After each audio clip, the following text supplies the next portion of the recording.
আসসালামু আলাইকুম ওয়া রাহমাতুল্লাহ। সম্মানিত ভিউয়ার্স, আপনারা সকলে কেমন আছেন? আই হোপ আপনারা সকলে অনেক ভালো আছেন।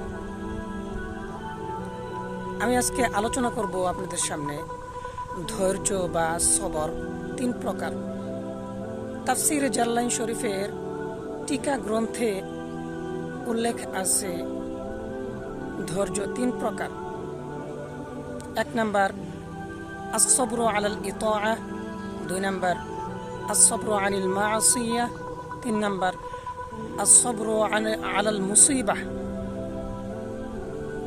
বলা হইতেছে যে ভাই, 1 নম্বর ধৈর্য ধারণ করা হলো الصبر على الإطاعة, আনুগত্য করার ক্ষেত্রে ধৈর্য ধারণ করতে হবে।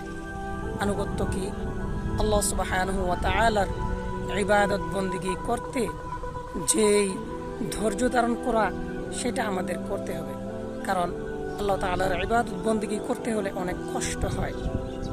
যেমন শীতকালে অজু করতে অনেক কষ্ট হয়, আর অন্যান্য অনেক সমস্যার সম্মুখীন হইতে হয় আমাদেরকে।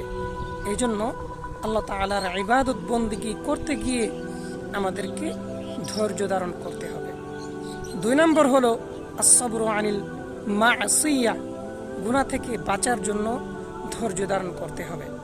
দেখেন ভাই, রাস্তা দিয়ে একটা সুন্দরী মেয়ে চলে যাইতেছে, তো ওই দিকে আমার মন চাইতেছে বারবার। এখন আমার কর্তব্য হলো ধৈর্য ধারণ করা। কিভাবে?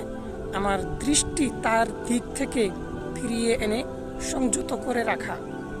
তো এখন আমি যদি ওই সুন্দরী মহিলা থেকে আমার দৃষ্টি সংযত করে রাখতে পারি, তাহলে কিন্তু আমি ধৈর্যশীল হয়ে গেলাম। 3 নম্বর হলো আস-সাবরু আলাল মুসিবাহ, বিপদ আপদে ধৈর্য ধারণ করা। যে আল্লাহ তাআলার পক্ষ থেকে যতগুলো বালা মুসিবত বিপদ আসতে থাকে, এগুলোর উপর ধৈর্য ধারণ করে একেবারে এর উপর অটল থাকা এবং মনে করা যে না, এই বিপদ আপদ এগুলো আল্লাহ তাআলাই আমাকে দিয়েছেন এবং এর সমাধানকারী একমাত্র আল্লাহ তাআলাই। তো এই জন্য যতগুলো বিপদ আপদ আমাদের সামনে আসবে, এই বিপদ আপদগুলোর উপর ধৈর্য ধারণ করতে হবে আমাদের সকলকে। এই যে 3টি কথা বলা হলো সবরের কথা, এই 3টি সবর যদি আমরা করতে পারি, তাহলে দুনিয়া ও আখিরাত আমাদের জন্য সাকসেসফুল হয়ে যাবে। আমরা দুনিয়া ও আখিরাতে সফল কাম হয়ে যাবে। তাই আসুন আল্লাহ তাআলা আমাদের সকলকেই যতগুলো বিপদ আপদ গুনাহ বালা মুসিবত এগুলোর উপর ধৈর্য ধারণ করার তৌফিক দান করুক। আমিন।